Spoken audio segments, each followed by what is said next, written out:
मकरोनिया क्षेत्र के दीनदयाल नगर में एक आवासीय मकान में मस्जिद संचालित होने का मामला सामने आने के बाद से हड़कंप मच गया है। शिकायत मिलने के बाद मकरोनिया नगर पालिका की टीम ने मौके पर पहुंचकर जांच की, जिसमें कई नियमों के उल्लंघन का खुलासा हुआ है।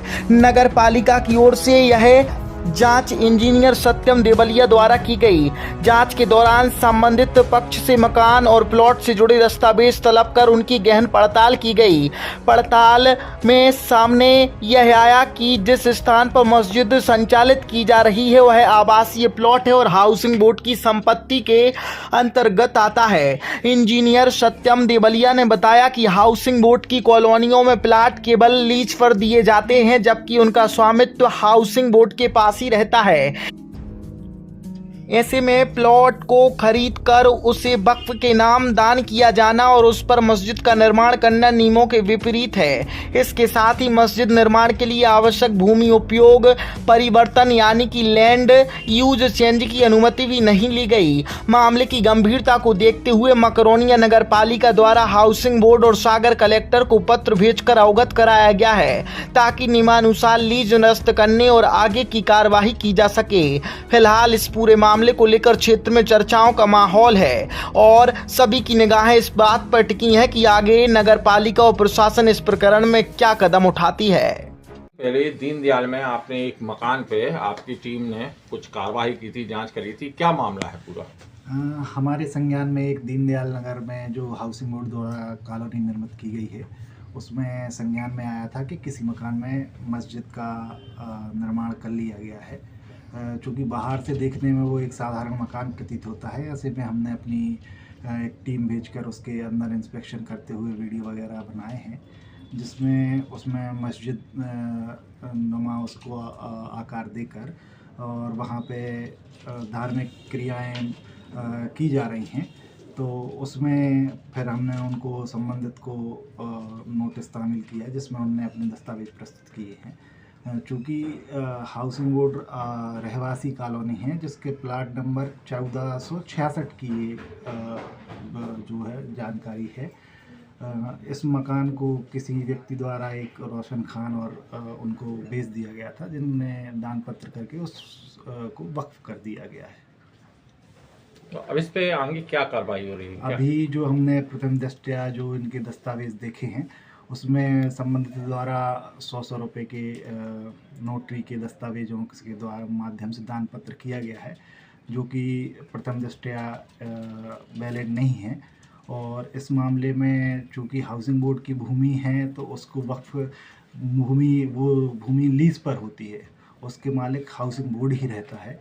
तो ऐसे में हमने हाउसिंग बोर्ड के संपदा अधिकारी को भी इस संबंध में पत्र भेजा है संपूर्ण दस्तावेजों के साथ कि इनकी जो रोशन खान थे, इनकी लीज निरस्त की जाए, क्योंकि इन्होंने भूमि उपयोग का भी उल्लंघन किया है। साथ ही रहवासी क्षेत्र में ऐसी कोई भी धार्मिक क्रियाकलाप करने पर के लिए उसकी एनओसी लेनी पड़ेगी, और चूँकि वो आवासीय भूमि घोषित है, तो ये मास्टर प्लान का भी उल्लंघन है।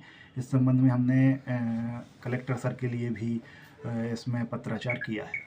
मंदिर मस्जिद इस तरह से जो बनते हैं, क्या इनसे कोई संबंधित निकाय से कोई अनुमति लेना पड़ती है क्या? इसमें सभी जो मंदिर हैं या मस्जिद हैं, तो इनमें भी अनुमति की आवश्यकता है, चूँकि धर्म पब्लिक से जुड़ा हुआ क्रियाकलाप है।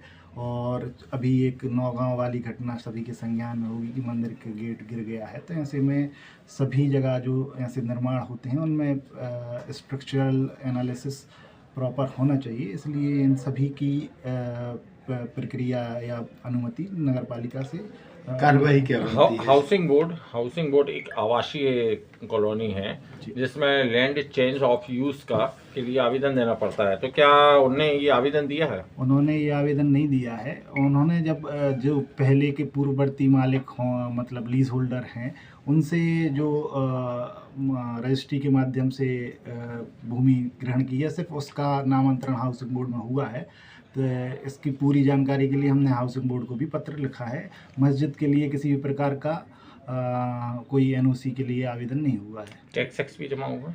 टैक्स भी संबंधित रोशन खान जो मालिक थे उन्हीं के नाम पे है, मस्जिद के नाम पे नहीं हो ही नहीं सकता वो। तो टैक्स क्या मस्जिद के नाम पे जमा हो रहा था या नहीं, टैक्स संबंधित रोशन खान के नाम पे, जिनके लीज होल्डर हैं उन्हीं के नाम पे, रेसिडेंस के नाम? रेसिडेंशियल ही हो रहा है।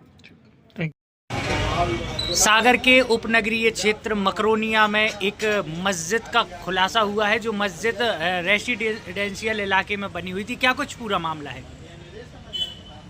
ये जो मकरोनिया का मामला है, मकरोनिया नगरपालिका के अंतर्गत जो MIG LIG करके आवास बने हैं शासकीय, इनके एक फ्लैट के अंदर ये मस्जिद बनाई जा रही थी। और ये पहला मामला नहीं है सागर का।